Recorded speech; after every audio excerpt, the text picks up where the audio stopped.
just going to start recording so I don't forget, if we start saying something interesting. It seems to happen all the time. Yeah. It's like, oh, why weren't we recording then? Because you're stupid, that's why.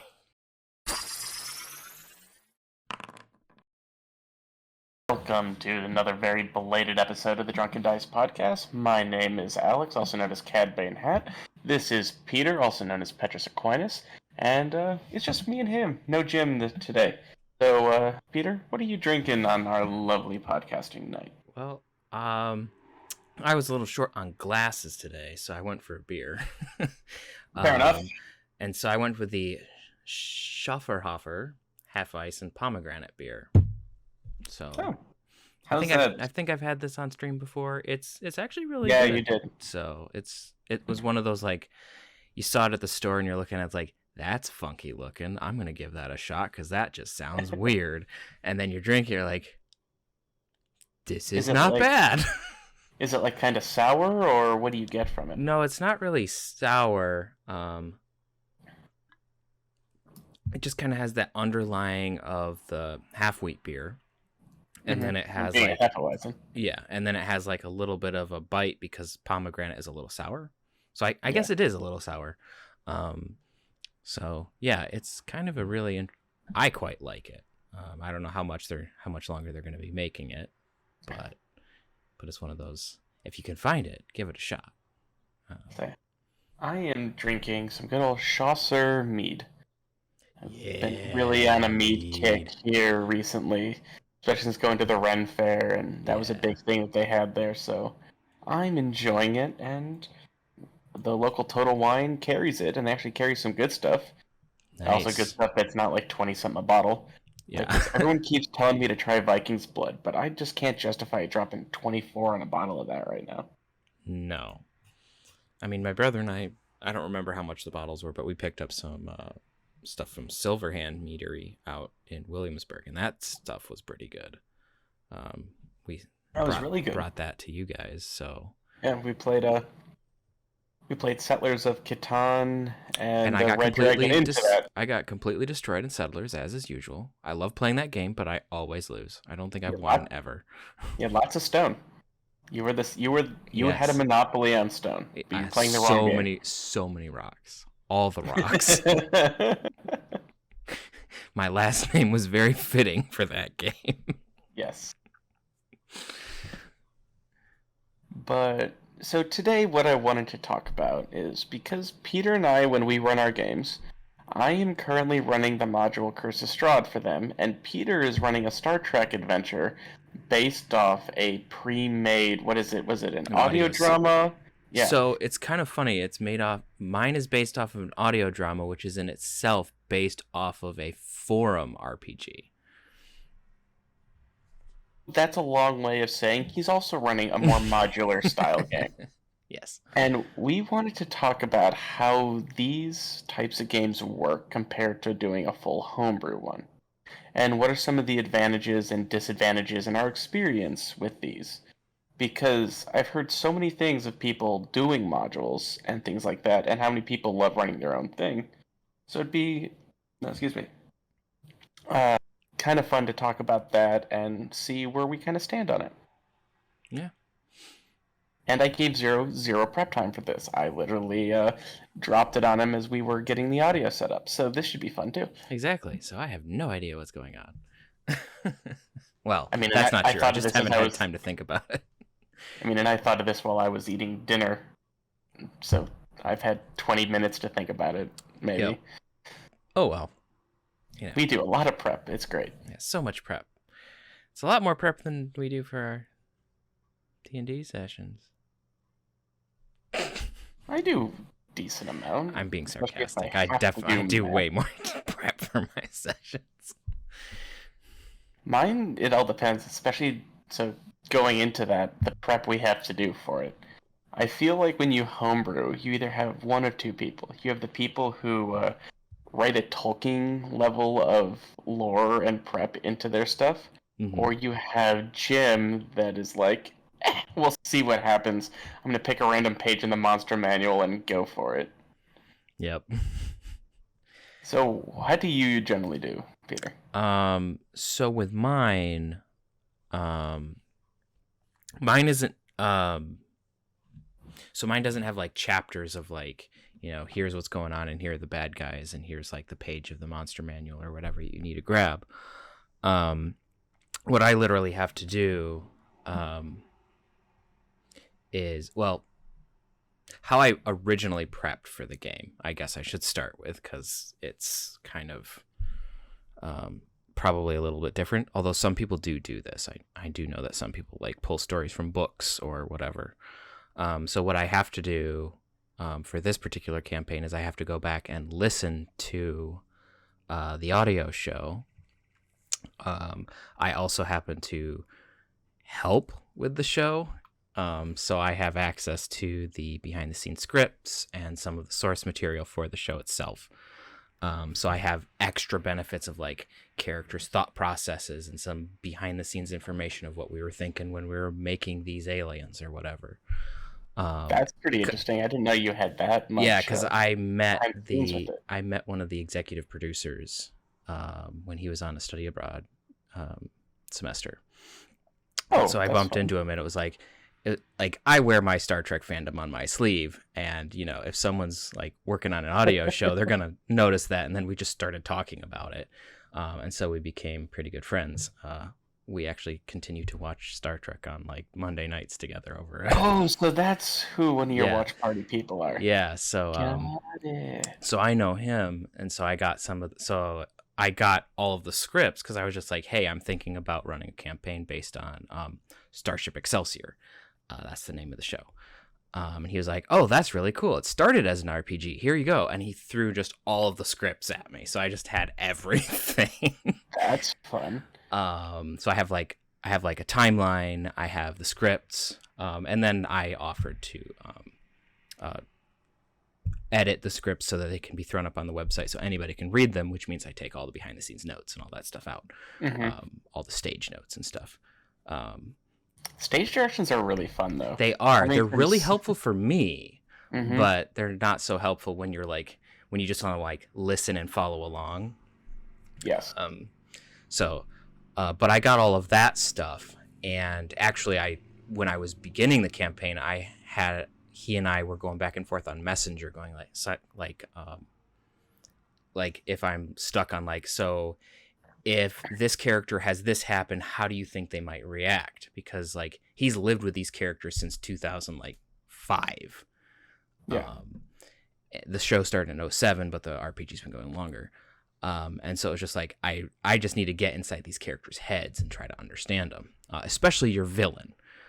Yes. Well, your antagonist, I should say. I have the villain. You have an antagonist. Yes, I have an antagonist. There is a villain. Kind of. Anyway.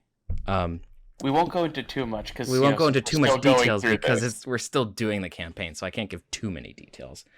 I can give details up to where we are. So basically, I have to listen to it. I have to read the script, read the stage notes, see what's going on, and then my process has evolved over time because originally the first couple of ones that I did, I basically like took chunks out of the script and just tossed it onto a page so that I had like, here's what a character might say or would say, and here's kind of a flow of how the story works out. Over time, it's had to evolve because I've had to adapt as you guys do things very differently from... What's going to be my next question? Based on you have such this extensive backstory for it, you have a, you watched the show, so you kind of... Excuse me. You had a very scripted start, middle, finish, like watching a film or listening to a production. Yeah. How is it throwing the complete wild card of player characters, especially ones like me, into your story? Yeah, so that's actually a really big challenge for me. Some people probably would handle it a bit better, but for me, it's definitely a bit of a struggle. Where I'm sitting there going, okay, this is how the cast originally dealt with it, how the cast of characters did this. I would really love to see a moment like this happen again because it was a really good moment. Mm-hmm. But I can't force it because I'm not a railroady DM. I don't like doing that. I have occasionally railroaded a little bit because it's just like, okay, we're not getting anywhere. I need to like shove you guys off the board cube. That's not... I wouldn't say that's even a railroad. I say you can sometimes... You need to do that. As being a game master, we are literally everyone but the 3 to 5, 7 people, with you in case like 16 people who are the cast.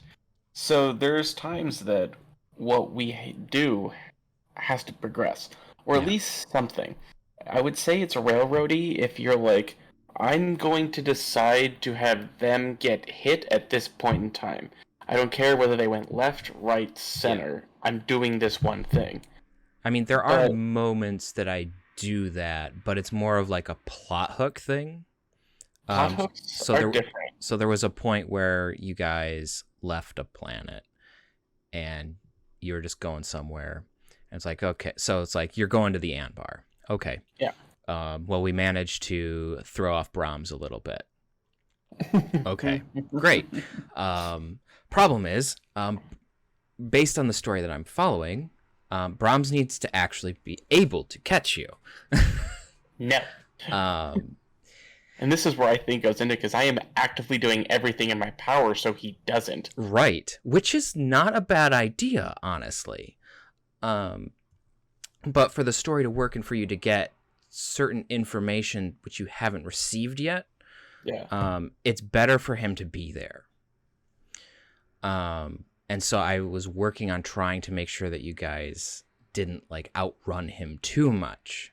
Yeah, that's fair. So like I introduced something that was in the show, a distress call where Brahms sent pirates to go blow up a colony. And the ship responded. You went there. Okay. And talking about an anti-Peter role, especially since I was with Jim at the time, he can corroborate the absolutely asinine rolling that I was doing that day. It was crazy. And this is one where no one can say I was fudging, because I had Jim right there, and both of us were just like, what is happening? Yeah, the rolls were insane. But, yeah, so one of the things that happened in the show at that point was, and it's not going to come up, so it doesn't really matter, but Brahms was actually communicating with the pirates on an old-style Starfleet frequency. So if you had thought to look, you could have communicated with them and then told them to go shoot Brahms, which is what they did in the show, which was actually hilarious. That sounds fun. That sounds like something we would do, too. Yeah. But you guys didn't scan for that, and so you didn't find that. It didn't come up, so that didn't happen. But I didn't push it. I didn't say, hey, someone might want to scan for... It didn't matter. You didn't want to try to like recreate a moment. Yeah, I didn't want to recreate a moment. Like in the current situation that you're in, there is a character on the ship. Like you guys noticed that like your ship was starting to send a transmission. There is a character on the ship who's doing that. In the show, that character came into play a little bit earlier, and did a few more things. But that's because we had like audience vision versus player versus character vision. So you knew what this character's motivations were and what was going on. And I couldn't do that. Like, it's not cinematic. I can't like say, hey, look, there's this character, because it's pretty easy to meta in that situation. Oh my God, it's way too easy to meta. And when you're trying not to. Yeah, and some some players are really, really, really good at not doing meta. I tend to think that I generally do a good job with that. And I think you do a pretty good job with that. But I think Jim, you and I and Nathaniel generally are pretty good about that. I think because we're also we are okay with screwing over our own characters a lot more than other people are. Yeah, because I know it's taken me a little bit to get to that point, because before I was always not, like, I didn't want anything bad to happen to my characters. Yeah. When you let that go, it is so freeing as It's a so much more player. fun. Like, just random crap can happen. Like the one shot we did last week, where I just went and every time I took a drink from this fountain, I had to make saving throws or I'd be drunk for 10 minutes. I literally exhausted my spell slots after the fight to hilariously, in a new way, going back to it. Yeah. Because I was playing a wizard.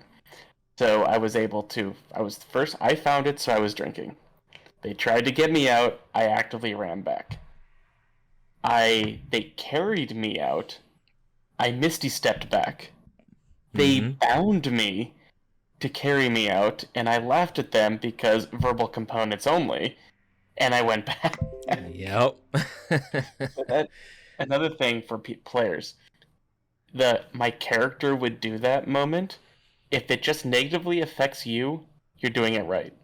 If what you're doing is screwing over your entire party, you're just a dick. Yeah. I mean, there are moments where, like when I play Aeneas in the Curse of Strahd game, there are times where Aeneas does something that's, like, completely not helpful to the party.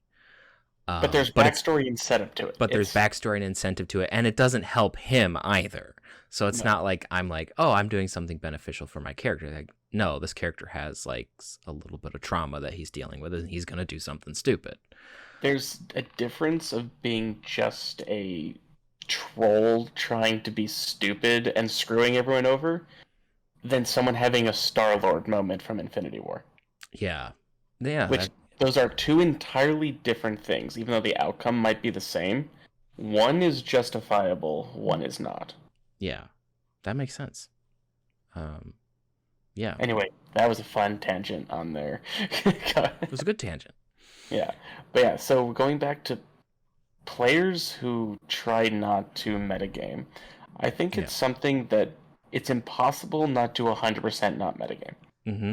It's just impossible. There's always going to be something in you that fights it to do it. Which there's some, especially since sometimes you need to bite your tongue when you can't act normally, which I had to deal with Jim for a while because he played Curse of Strahd. That the first part of the adventure, he could not be that outgoing about it because he knew what was going on. Yep. I actually have a similar issue, interestingly enough. You'd think I wouldn't. Nathaniel has listened to the entirety of the arc that I'm using from Excelsior. And so I had to put into his character that he was aware of some of the stuff that was going on. Which we're now just getting into. Which you're just finding out. Really fun. And my character is pissed at him. Mm-hmm. Yeah. So he and I talked about it because you don't want to just, like, stick something on a player that makes it difficult for them later on. Helping with the meta is good, but you also have to remember that sometimes if you do that, it will make things difficult for a character because then now your character knows something that none of the other characters do. And when they find that out, it depends on how those other characters are built and how they're going to be played. That cannot go well. And especially if you kind of keep it hidden from the players as well, which we did, then it kind of depends on the reaction. And like in the Star Trek crew, we have some pretty tight-laced characters, not players, but characters. A couple players. Players might be a little, but we have some pretty straight-laced characters, so it's going to be interesting to see how that all plays out. That's actually our next session. So in the next podcast, you may hear whatever. I think we should. I think we should do a follow-up. Well, hopefully we don't wait till that to go up before our next session. Yeah. But, I think it's going to be really interesting, especially since going on. My character, who is the chief engineer in this game, is good friends with your brother, who is the doctor, who knows this stuff. Mm-hmm. And good friends the good friends from since they were on this ship, so they've gotten to know each other since he's already known this secret. We are the ones who, we're not told specifically to do something. We were, like, a couple sessions ago, the order on the ship was all bridge crew needs to go up there to go on. And both the doctor and the chief engineer went like, well, I'm not bridge crew. Want to keep drinking in sickbay? Yes, we do. And we just had a party while they had to go to work. Yes, we had a very Lower Decks moment before Lower Decks, actually. Yeah, we did. And so it's going to be very interesting how this goes, especially since my character is very motivated against like the forces that we're at odds with Brahms and the Federation Secret Service, whatever we're actually calling them. And so much so that I have done some really shisty stuff, including a moment that we turned into a little audio drama, which I think is really good. We need to post that more because that was fun. It's on the YouTube channel, I think. We need to promote it more. I think it's a fun moment. I think we just need to make more of those. They're just fun. We do. And my character went to a point where getting actual character growth, because he had a goal in mind to make the ship better. He had an obstacle in his way, so he had to grow as a character and help another NPC grow to do this. So the fact that this is such a big thing with him, having to get in conflict with someone who he trusted, who we can't say is working against, because that wouldn't be true and wouldn't be fair. But there's that borderline breach of trust that is going to be very interesting on how we handle it. Yeah. I'm sure it's going to be very good and very memorable. But it's going to be very interesting on how it goes. Yeah. It'll be very interesting on how we work that character moment, specifically because of how many characters that are going to be there. Because I'm sure that... because we kind of cut with this confrontation happening on the bridge. Like, so it was almost like a to be continued moment. So what happened at the end of that was... I mean, who cares about spoilers? If you haven't listened to it, you haven't listened to it. Go listen to it. It's a great show. But you got to the Anbar. You're scanning some stuff. You find a derelict Borg cube. You scan that.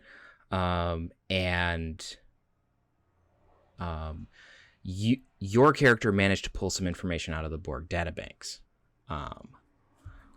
Which makes sense. Yeah, you weren't there, but that's what the players decided that you were going to do. Which I still have some questions that... Yeah. If I was there, I never would have set foot on that thing. I was like, I don't know that he would set foot on the ship, but okay, I'll let it go for now. They could have threatened me with court-martial, and I still would have told them to pound sand. I'm not getting on there. To be fair, the cube was completely and utterly dead. Like, there was nothing. You may have been willing to set foot on it. You just may not... But if the things that started to happen had happened with you playing your character actually being there, you probably would have emergency transported everyone back to the ship. Like that. I would have done that as soon as it came to life. I'm like, nope, we're out. Yep. We're leaving. Everyone go. Because they dithered on the ship, and it took a little while, and eventually I had to force them off. But you had the plot hook of me just getting them out whenever you need. Yeah, I don't remember if that's what I used. I think I just, as DM, said, you guys probably want to leave. Like, stuff's going to start coming back to life if you don't pull your power plug and get out of there.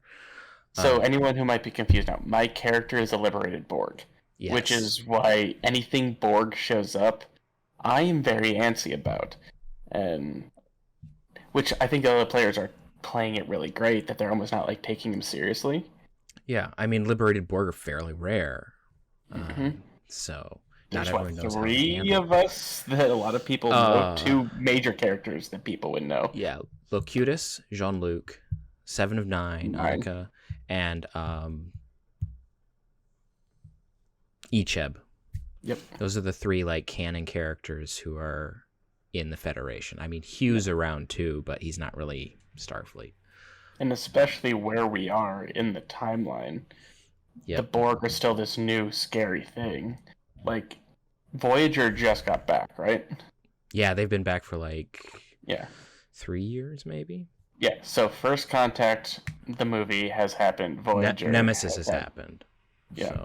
So there's more than known, but it's still not fully understood. Yep. It's just like these things are really scary. Yeah, and that's something that I actually really appreciate about the show Excelsior that I'm trying to incorporate into mine is that the Borg are machines in the dark. They're not something to be understood. They're supposed to be creepy as hell. Yeah. And terrifying. And they're going to kill you. And that's it. Which is why when like my character has some of these things where if we get to a board cube, I have basically my protocol of, oh shit, get us the hell out. Mm-hmm. I don't care if they're going to threaten me with a court-martial. I'm not getting assimilated again. Yep. So I'll deal with that consequence. Yeah. And not care. I'm not going to let this ship get assimilated if I have a chance to do something about it. Yeah. I don't care if it annoys people who are above me. Yes. Especially when that is my reasoning. I will gladly more die makes on sense that hill. character-wise. So I mean, I think that at the point in the game where we're at, like we've mostly like it's not active, but it can be kicked in if like stuff happens. That protocol. So it's not like the sensors trigger board cube and the ship runs. It's more of a we're gonna wait. I have to activate the code. Yeah. I have to like, hey, chief engineer code this. We go. GTFO. We're gone. Yeah, and I have control over the warp core, so screw you all. I can do this. Yep. But yeah, like, some characters wouldn't be able to do things like that, but I'm trying to stay within my own realm. Yeah. With it. Yeah. And so we had. So yeah, there was the Borg cube, and then folks went on to the Anbar and saw like the remnants of a battle, and then had like these bug things just come out of like the ceiling and the walls, and they beamed the hell out of there. But the information that you guys got was that there had been a massive battle here between like a couple 100,000 Borg cubes and like 500,000 other little ships, and they just completely decimated each other. And then somewhere at that point, you were able to finish decrypting some files that had been quote unquote erased from your ship's computer core. And come to find out that your doctor had been present when your ship, which was supposed to be elsewhere based on records, was here at the Anbar dealing with some sort of incident where a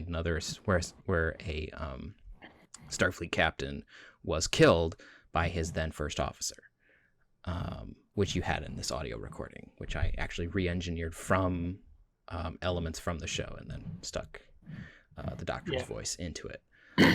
So like I like to make audio stuff and visual stuff for my games. So much fun. I love your style as a game master. It is really immersive and really fun. I just love the universe, so I just love sticking stuff in there. Well, that's completely fair. So you guys just found that out. You're trying to figure out what was going on, and then all of a sudden you had like the your deflector dish starts giving off a signal. It's starting to send a signal, and then the Anbar starts sending a signal. Your ship starts amplifying it, and you guys are able to shut it down. And I think you torpedoed the Anbar. I think you blew it up, if I remember correctly. We had a huge inner debate on this one, which we didn't. If I remember correctly, it's been a while, so we're gonna have a good recap when we do this. Yeah, you get a recap video like you did last time. But wasn't I able to like download some files? You were able to download pretty much the entire library off of the Anbar, and then you torpedoed it. Because the doctor just wanted to torpedo it immediately and let everything on there die. And I was in the spot of like, no, we need these things. There's something here, one specifically, you want to hide, and I don't trust you right now based on this recording, so I want it just off of that. Mm-hmm. Somebody wants something to stay hidden here, which is good enough reason for me to say it should not be hidden here. Yep. And I think that was one of my crazy rolls that you allowed me to do that. Yep. Yeah, I think like, that was... Like, it's a moment that shouldn't have happened if it wasn't for I pulled out all the stops and just rolled what I needed to. That's when the dice giveth or the dice taketh. They were given. They were giving. They were giving that day. Like my past couple sessions of D&D I've been playing where my dice rolls have been awful. Yeah, mine are generally pretty bad. But yeah, so you blew up the Anbar. You found out that there was somebody accessing deflector control. You don't know who yet, I don't think. No. I don't even know if we've isolated it yet. You knew that someone was doing something because the ship was amplifying the signal and But I don't think we isolated where it was or anything like that. We haven't. Yeah, you haven't quite isolated where it is or who it is or any of that yet. You kind of did like a cliffhanger moment on there. So part of it was because that happened. I think what happened is you managed to stop the signal, and then you downloaded stuff from the Anbar, and then you waited just long enough, and this is where a little bit of my railroad came in, was enemy ships warped into the system. And that's where the cliffhanger happened, was you were just like, okay, we need to deal with this information. Okay, we got to figure out what's going on. Red alert, there's 3 enemy ships warping into the system. And wasn't it enemy ships that matched the signature of like the battle we found? Yep, they matched the debris that's around you. So it was one of the... it's a classic Star Trek cliffhanger of, oh shit. Exactly. But so like I was pretty proud of that cliffhanger moment, but I wasn't sure how we were gonna get there. No, it was a good moment, and that's the type of stuff that comes from us being player characters. That it was a moment that was right based on the decisions and things that we made. Almost that like we kind of got a victory with me being able to get some stuff off there. And then, oh no. And then plus we know that Brahms is still close by. Mm-hmm. So there's a looming threat constantly there. Yeah, but as a little bit of meta here, Brahms, his whole thing is he's been trying to stop you from getting here. So now it's up to you how to handle him when he arrives. Because what he's tried to stop you from getting to, you've already got there. So... my current plan is to lie through my teeth and run. Not necessarily a bad plan, but we'll see how Brahms handles it. So, Brahms is a really... we did blow it up. We did have a good thing of... we did blow it up. Yes, and I believe you did change the... yes, we masked some things. You masked the torpedo signature so it didn't appear to be Federation, which, spoiler, is a really, really good idea. Yep, that was... oh, who thought of that one? Was that Jim? It was one of you. The doctor may have suggested it. I'm not sure. I think I made it happen. You made it happen. You and Adao made it happen. Yeah. I gave her a fun task and was like, "Can you do this?" She was like, "Well, yeah, I can do it in like 5 minutes. You have 3. Go."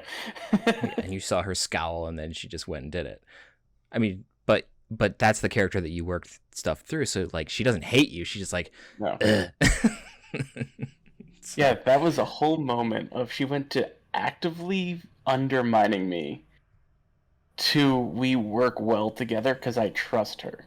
Yeah, and I actually quite like how you've gotten this to work, because this character in the show, because I yanked her from the show, she remains mostly combative with like the command staff through the entirety of this story arc. And I managed to not have her that way. And I'm like, you can be combative with them, just not with me. Yes. I'll deal with them. You run your little plane of existence here in engineering. Yeah. And when I need you to do something crazy, I need you on board. Yes. It allows for the DM to have a little bit of snark with the other characters. Because there was one point where Jim was exercising command. The captain was out. And so he was doing a little bit of thing on the bridge, and he was like, "Oh, let's do a little icebreaker on the bridge because no one's talking." What? And none of the other bridge crew were doing it, and Adao happened to step on the bridge for something, and then was never again. Yeah, and then never happening again. And then he engaged her in the icebreaker, and she said something that was just completely awful because she doesn't care. And so then Jim was like, "Yeah, you're not coming on the bridge again." And she's like, "Fine with me." And she's like, "No, okay, I don't care." But didn't want to anyway. Yeah. So, yeah, it working from a source material from some source material like that is really fun because you can just drag characters over that already have like complete personalities Yes. and backstories. I didn't grab a whole lot of people from the show because you guys are filling most of those roles. But like the antagonist, I know everything about him. And if I don't know something, I can pick the brain of the guy who wrote him. Yes. Which is really helpful.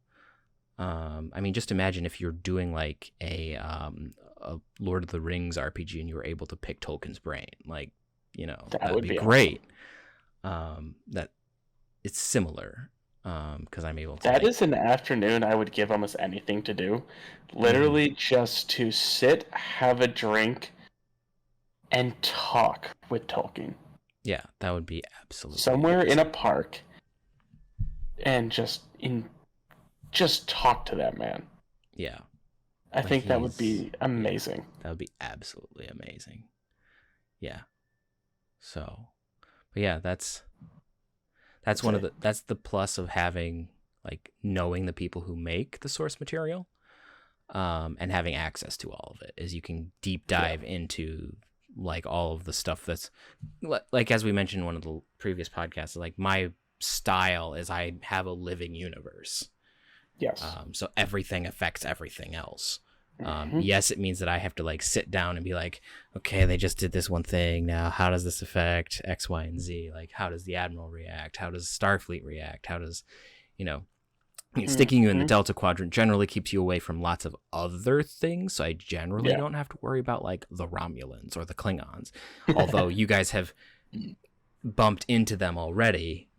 In the neutral zone, didn't we? Yeah, though those episodes are not from Excelsior. Those are usually I pulled from a module or I just made something up. Yeah. So like one of them, it was a module from Star Trek Adventures, and I was like, okay, I'm gonna give them schematics from the show, and I'm just gonna reflavor this a little bit, but it'll still be the Romulans because why not? Yeah, have some fun with it. So the very first mission that you guys did, which I don't think you were on, I actually was writing my own mission. So I was homebrewing my very first session, and then I figured out that it was actually that Star Trek Adventures had a very, very similar session. I didn't end up using theirs. I just went with what I had, but I read it later. I was like, huh, that's almost exactly what I came up with. Oh, well. So, yeah. I love that. Before we transition, I need a refill, so you all won't hear this, audience, but we're going to cut. One thing like going on is something that I'm dealing with when going on to Strahd is Strahd himself. Like, the entire module of Curse of Strahd has a lot of reputation, but the thing that makes or breaks it is Strahd von Zarovich himself. Yeah, how you personalize him. Exactly. And he is one of those villains that will be present. He is not one where... It's not like Castlevania, where Dracula is sitting at the edge of the castle that you fight your way through, and then you fight him. He is something that will be omnipresent, always around, to a point where you've dealt with him in many ways, which there will be minor spoilers for Curse of Strahd's first half, or depending on how you run it here, but the NPC Vasily is a persona of Strahd, which, did any of you really kind of see that coming on that reveal? I didn't. I don't, like, I think I knew that there was something off about him, but I knew not to trust him. Yes. But it was one of those, like, I didn't know that he was Strahd because I had thought that he couldn't enter the city. So that's what threw me off. But I knew not to trust him. Which I've been having so much fun because, like, this module has a reputation for a reason. I've got my players that they cannot trust anything. Anyone has their own angle, and they probably want to kill them. Yep. So it's, especially since this party is primarily an evil party, which I think a lot of people playing Curse of Strahd, having a lot of good characters, will have a very different experience with this one, especially with how I've come to prep it, because I've had to really go into more of their selfish instincts than altruistic ones. Because a lot of people who get into this like, well, he's evil, I have to stop him because I'm good. that's not how this party will go, minus our paladin, but he gets outvoted all the time. Exactly. But one thing how I've been running this, is I've been trying not to have this be a linear story, because the entire module is very big. You have an entire area to run around in. Yeah. I didn't want to make it party goes here, party goes here, party goes to Strahd, they fight, sort of thing. Yeah. That is something that I have to struggle with a little bit. And I think you've all have gotten what I've been trying to do, is the world exists and you were just thrown into it.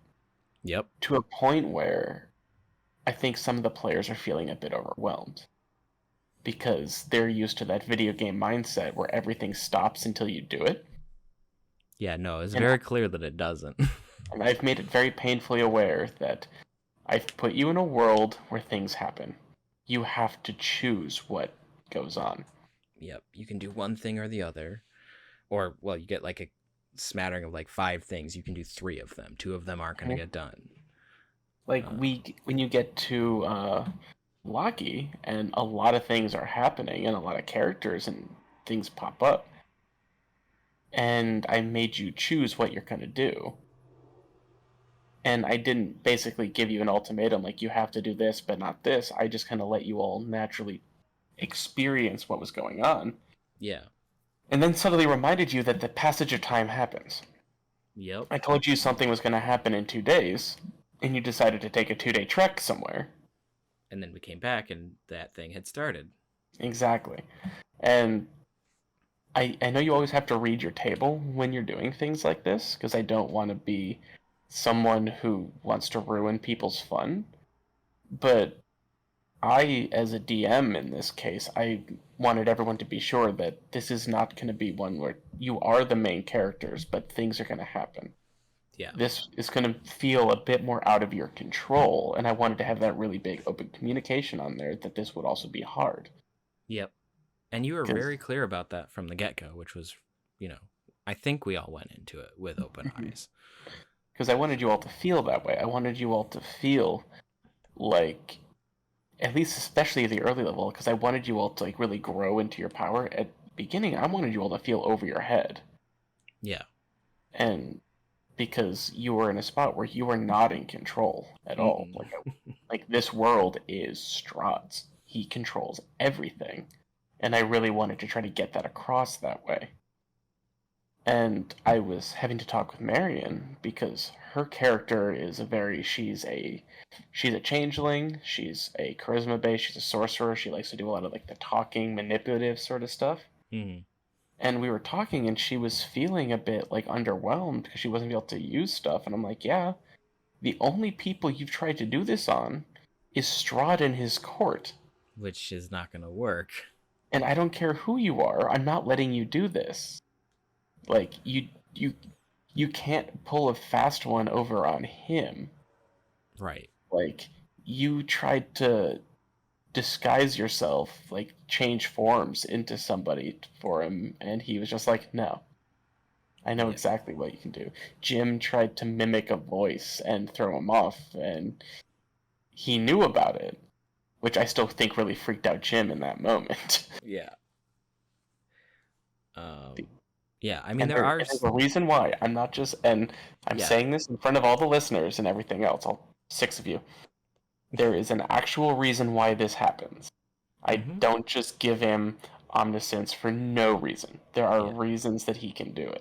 Yeah, and it's always good, at least early on, at least in my opinion, it's always good early on in a campaign to like have your villain have some of those advantages so that they actually seem difficult and dangerous. Like in normal storytelling, you can like fridge somebody or whatever. Don't fridge. Don't people. do that.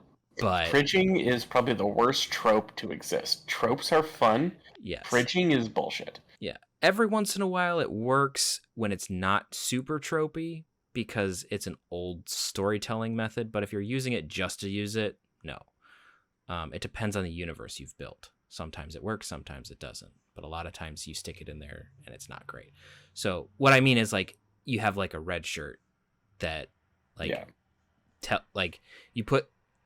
I guess what you do is you have a character get dwarfed. Is I guess more the term that I'm looking for. Is you have someone who's strong and then they go up against him and they get completely destroyed. That's the fun part about Curse of Strahd, because I get to dwarf you all. Yeah, we get dwarfed many times. Or like in the Star Trek game where like I had an NPC that you guys had grown attached to get killed, to kind of show that like this guy's dangerous. And there were a few rolls that like you tried, but it's like I let you roll, but you couldn't win regardless. It was like I'll let you try, but there's no way. And like for Strahd, I think that there's probably some things like that where it's like, yeah, you can roll, but this is like DC 50, like you're never gonna do it. Like you would have to basically be a level 20 character to try to pull some of this stuff.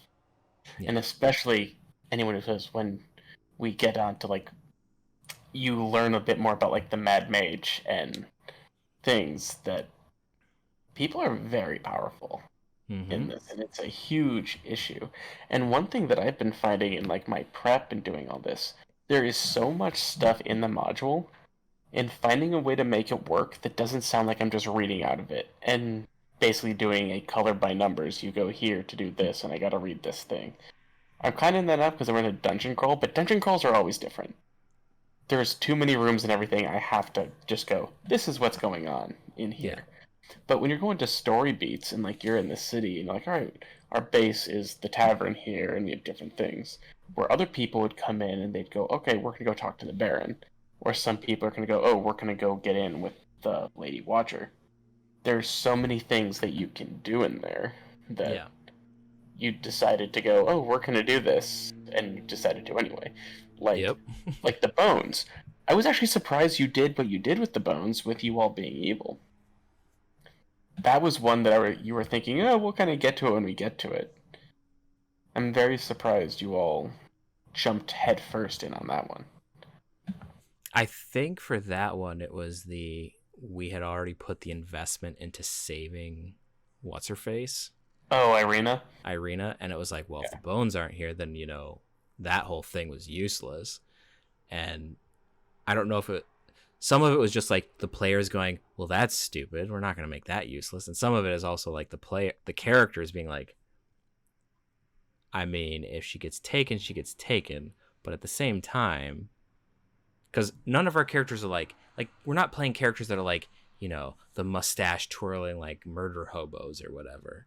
Because you wouldn't last long if you're doing that. No, and also like those aren't fun to play. They're not very like dynamic or anything.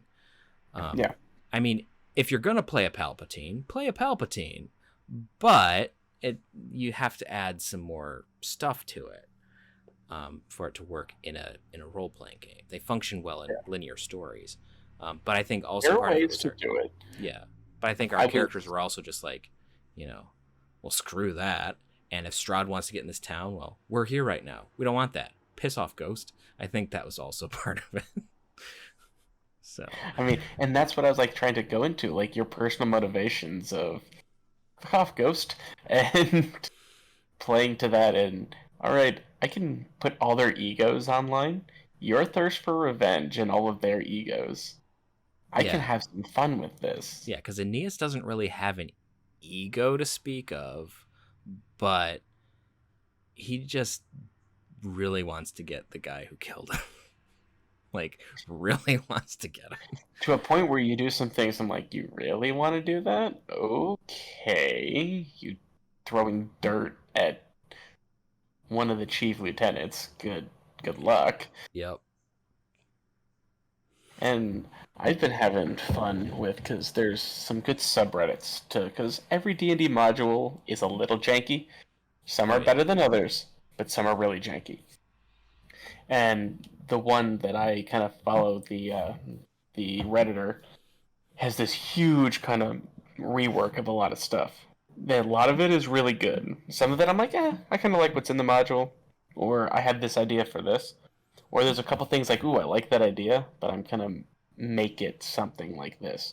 Something that ties different powers to the world itself, and it gives you quests. Like there is one thing going on. Like, part of the module, I don't care, I'm spoiling this because I'm not running it, where there's a part where it makes you do a heist into Castle Ravenloft to get something. And I'm just and I'm like, no, I'm not letting this happen. Because Castle Ravenloft is supposed to be a fortress. Yeah. That you all are in right now via invitation, and it was very obvious that you were only allowed in because you were invited. Right. And as we're doing this, I can kind of sense that everyone is like, every time you walk into a room, you're a little bit on edge. Yep. Because you feel like this could go very wrong very quickly. Like, I've currently invited them to dinner, and then after dinner, Strahd hired them for a task. Apparently, someone in his court is being unfaithful, and he wanted the party to find out who it was. Which the party was ready to go say piss off until I promised one of them freedom out of Barovia. Yep. Which now they're all very conflicted, and they're not exactly sure what to do at all. And my character doesn't care. Yes. Because you're from Barovia. Because I'm from Barovia. So it's a very interesting dynamic of some of the things with the thing that I want to change versus what I'm doing as written. Yeah. I think one thing for me, especially with D&D, a lot of the technical stuff I am keeping as it is, with the exception of balancing issues. There are some parts that I wanted to fix a little bit, like the end of the Death House, which Jim still is mad at me, but I changed the Shambling Mound to a Zombie Beholder. Which, yes, Zombie Beholders can pack a punch, but they also have like 100 less hit points. And when I have level 2 characters, it's a lot easier to make a single save than whittle a character down. Yeah. Especially one who can just completely engulf people and grapple them and crush them. Yep. And I thought thematically it was more fun. I liked the Zombie Beholder. I didn't know it was supposed to be a Shambling Mound, so I just thought it was great. Then I did my job. And how some of this stuff worked, I've been... like how I'm working certain people who are messing with you. That a lot of people deal with them right away. That is one of the first things they try to do, and they get their shit kicked in. Yep. I was very happy that you all just kind of avoided it. Which at first this got into the module that I'm like, okay, what do we do? These creatures are supposed to be a really big part of this, especially early on, as a big threat. They just said, nah, piss I'm off, not doing this. So I looked into something they can do, and I just started messing with the characters. To a point where the evil character messed with the good one, and now one is hopelessly addicted to something. Which I find hilarious. Yep, that was my fault. No, that was Jim. Oh, yeah. That was Jim. Jim wanted to mess with him on that. So, and I'm so surprised Matt actually went along with it. But I'm enjoying this dynamic they're having now. Yep. But... and now my character has to deal with shit because of that. But I wanted to, as I was doing this, I wanted to give you all the ability to know that you did not have to listen to what I was saying. Yep. I gave you a map of the area, and I didn't give you any restrictions. I've given you different plot hooks and things you've had to do. Yep. And you've learned that if you refuse to do certain things, consequences will happen. Yep. But I never made you do it. And please correct me if I'm wrong on here, but I've tried to do that all of my consequences feel like a natural extension of what would happen. I'm not like punishing you for not doing what I want. I'm trying to react how the world would. Yep. And I think you've done a pretty good job with that. Thank you. So. And I've been trying to put some more intrigue in there too, especially with like the brides of Strahd. As written, they're kind of boring. Like, they have some kind of fun in there, but they're not nearly as interesting as you can, and I've been trying to give them all personalities and to have some more fun with it. And we're going to get to a spot going on, as you know this, and I feel since, we have Matt in there, there are werewolves in Barovia. Yep. Like, Mm-hmm. There are things that are going to go into other characters will have a good tie-in to certain things. Yep. And the last we left one character, he was bitten by a werewolf and just ran off into the woods somewhere. Yep. A lovely NPC just took off. Yep. Yep. And the fact that also then you have your fated ally who you were supposed to meet but then didn't, who had a little encounter and an issue happened from there. Like, there's a lot of stuff that's going on, and I'm interested to see how you are going to react through it, because I'm enjoying. Basically, I have this module here. I want to craft the story based on what you're doing while using this as my guide. I'm Yep. not using this module as I have to do everything that's here. Yeah. I'm using it as it's my my ground floor, so I always have a base of what I'm doing. Yep. But I am building the world around you as this is the setting. Mm-hmm. Like, the only thing that I have, like, this is what I've done, he is mine, and I'm putting him in there, is Strahd. Yeah. To mess with you. Because it's fun, and that's his job. Yep. Yes, it is. And I have a different stat block of him, because as the book written, Strahd sucks. So I have found a better stat block for him. Oh, nice. Yeah, and it was on there. He's really good. I have fun ways of using both of them. I haven't, so I have a lot of fun ideas to use everything. And some of his different powers that he has, I've tied it to certain things too. So you're going to be able to actually, as you guys learn more, get stronger, do certain things, especially since some of you have already done stuff with the dark powers, you'll be able to get more agency in this world and affect more things. Which it's going to be very fun and interesting to see how that happens. Yeah, that should be very interesting. So, yeah.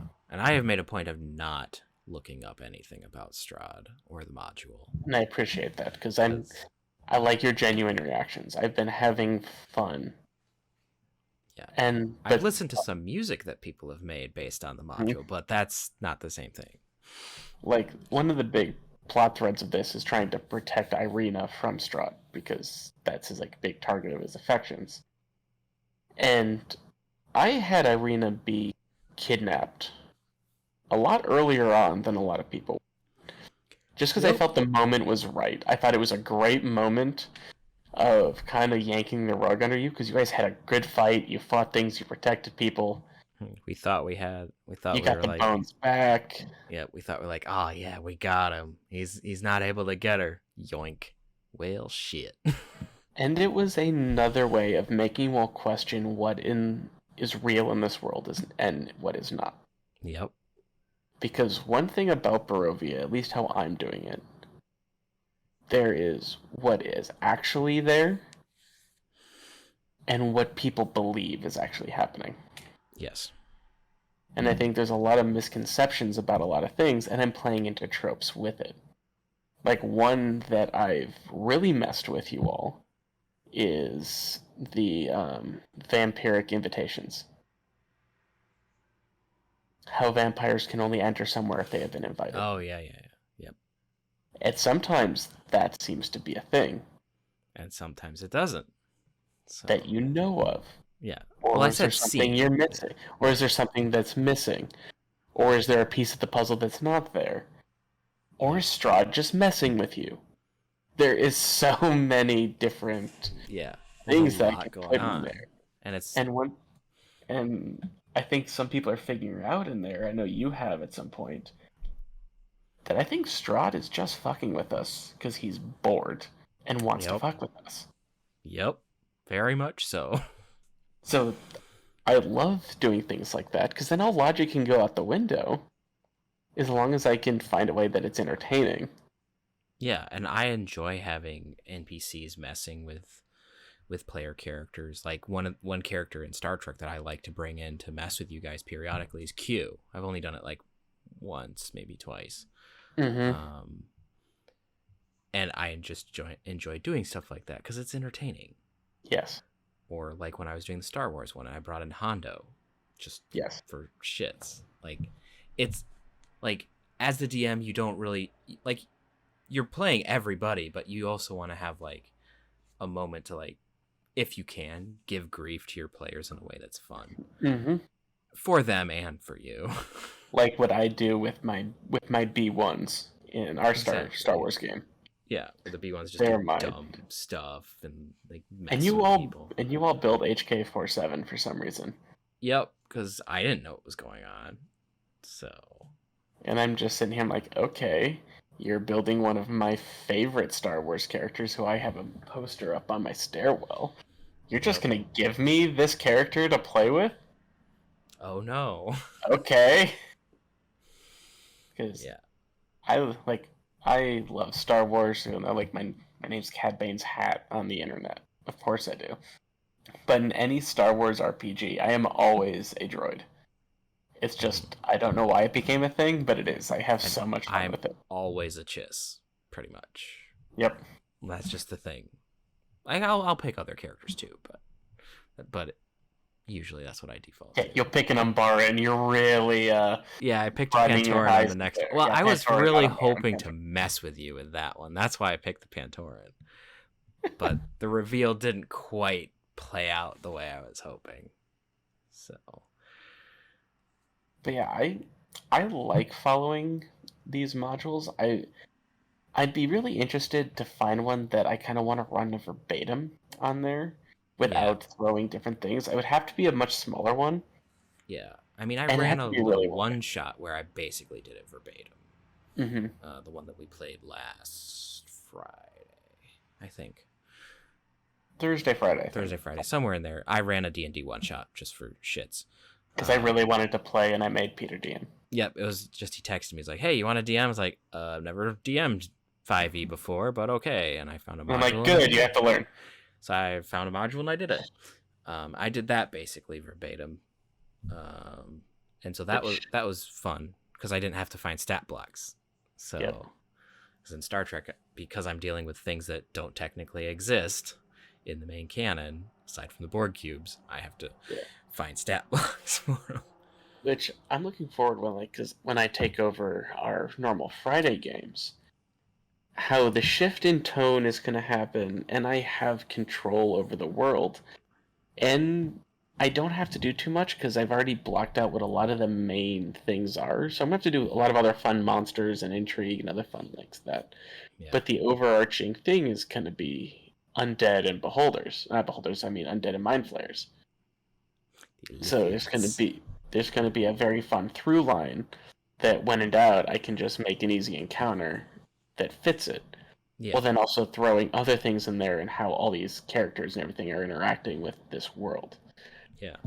And I don't have to worry about screwing something up down the line of it not fitting because I don't have to worry about what's on page 34. Right. Yeah, and that is something that's really helpful when you're doing like a homebrew, is you don't have to worry as much about what's coming next because you can just adapt. Yeah. And I kind of did that when you went to the winery in Barovia, because I was going through this encounter. I wasn't expecting you to go there. So it went from, I didn't have my usual prep. I'm like, okay, there's this many monsters doing this thing. I can do this, this, and this. I make the maps, blah, blah, blah. So you're just kind of going there. I'm like, well, so I don't even have any maps on this. Ugh. Okay. And I get there, and I'm just reading through this. Like, this is a grind of twig blights and druids, and I don't like this.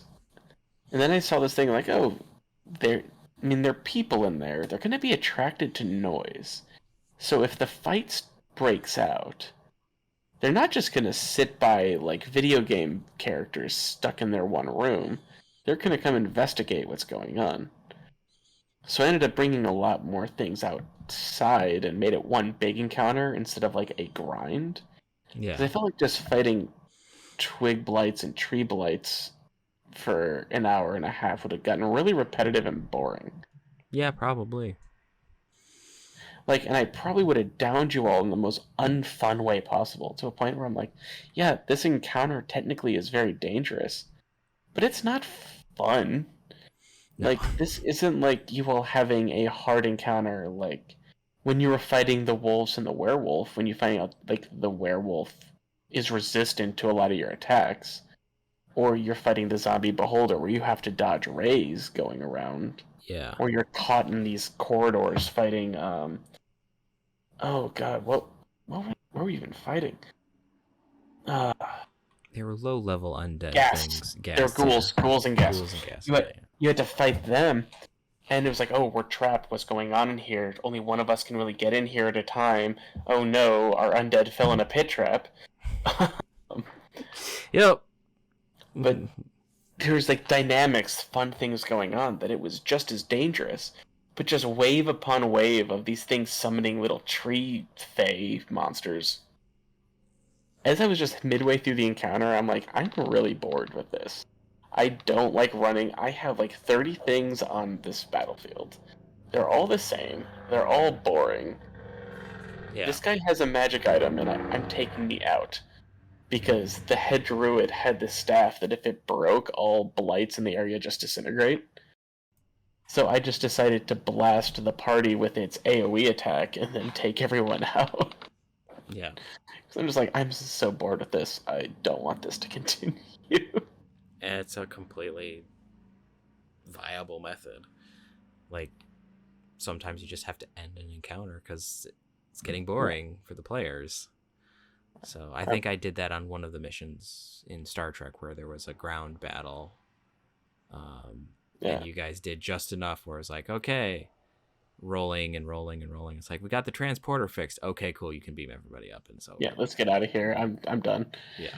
Like, I was having more fun having ravens mess with you than running that combat encounter. Yes. And the ravens messing with us has been fairly entertaining. So, especially now that you know that they're actually were-ravens. Yes. Yeah, that makes it a bit different. But now you know the fun thing. Some are were-ravens, some are just actual asshole ravens. And we can't immediately see which ones are which yet. Until you get close enough and one starts acting like, oh, you're a sentient being. Yep. You're not just a bird squawking at me. You're not just a bird being a dick. Yeah. Or, like, the one thing that was fun...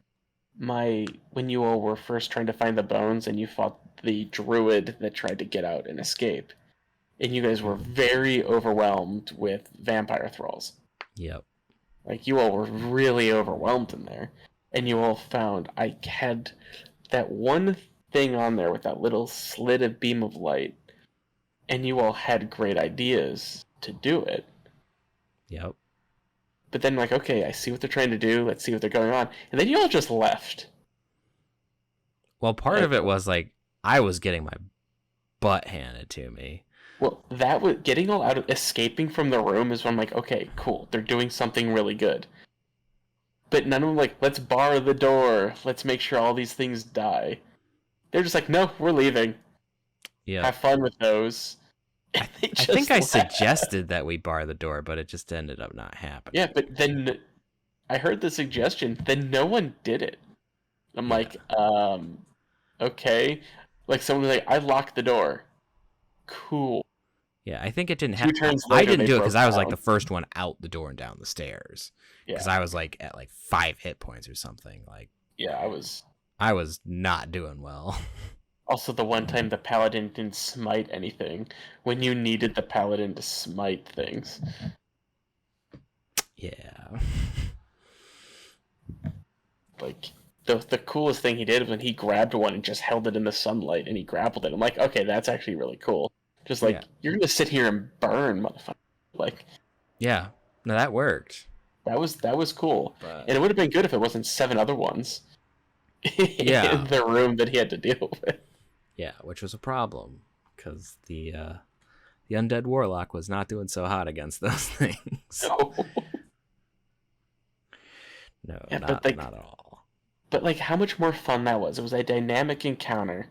There was a lot of stuff going on. There was ups and downs, like wins and losses, other elements going on. And that other one, the only fun thing was I get to use Matt's cursed item that all the missiles were being attacked to him. Yep, that was it. It was like none of the rest of this is really interesting right now. Yep. You have anything else you want to talk about on this one? I think I liked the conversations we had with this. This was a good one. Yeah, I think we covered most of it. I do think that at some point I'm going to try to perhaps get with someone who knows how to actually format Star Trek Adventures adventure modules and see if I can actually work the Excelsior campaign into an actual functioning module so that, like, you know, it can be redone by someone if they want to do it. That would be really awesome if we could do something like that. I mean, that'd take a whole lot of work. I'm down to help, and especially next year with some of the fun things that we have planned in there. I don't want to announce things yet. No. But I think that would give us a good opportunity to do some stuff like that. Yeah, but I think, like, actually, like, because I've been trying to, like, work it into kind of how a module works, but until, like, doing the D&D one, I haven't really looked at how modules are laid out or how much detail they actually need. And I actually now have the whole Star Trek Adventures Shackleton Expanse campaign, so I can now actually, like, look at that and be like, okay, here's how they format a campaign. Now I can put together how this campaign works and potentially, like, formalize it in a way that, like, I can put out for fans of the show or, you know, people who listen here and want to give it a shot or whatever. So it can be redone because it's a good story. It just might be better if you don't have someone who's trying to, like, create it at the same time. That's true. Also, before we head out, everyone please check out ELH's games on Twitch and on YouTube. Peter is a captain in his Star Trek game, The Adventures of Star Trek Drake, and I am the first officer of the upcoming Shawa Station game that will be on Monday. Yep, starting this Monday, so the premiere will be on Monday. It got pushed back a couple weeks for unfortunate internet technical difficulties, but it should be a lot of fun. Check them out. You can check all of Peter's episodes on Twitch VOD or YouTube on there, and it's a whole lot of fun, especially if you're interested in how the game works. It's a good time. He actually, as I've said before, he does a great job in, like, helping players learn how to play the game. So if you want to watch if you want to see how the pros do it, if you want to know how to game master a Star Trek game, listen. Pros and me and Peter. Yes. It's a lot of fun. I'm looking forward to that game starting. And I'm looking forward to causing trouble. Yes. Yes, I'm getting my comeuppance, that's for sure. Yep, channel points are great. And yeah, just please check that out, support him.